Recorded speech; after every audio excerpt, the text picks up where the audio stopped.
Welcome to Arlington Community Arts. Today we're making watercolor fall leaves. First, tape off a border around your paper. Then, using a pencil, trace the outline of several leaves. Go over the outlines in oil pastel. Draw in the veins of the leaves.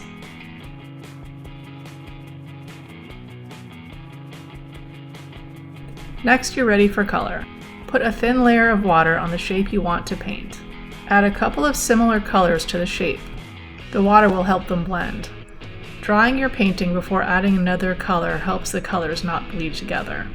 Using the same process you used for the first leaves, color in the other leaves. Red, orange, and yellow together make nice fall leaves.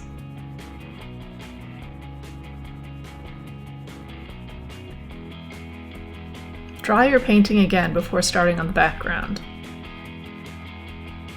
Wet your paper before adding the watercolor.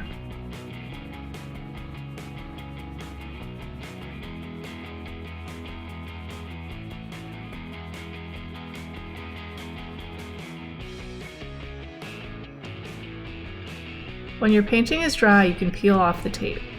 Pull the tape off perpendicular to the paper to reduce the risk of tearing.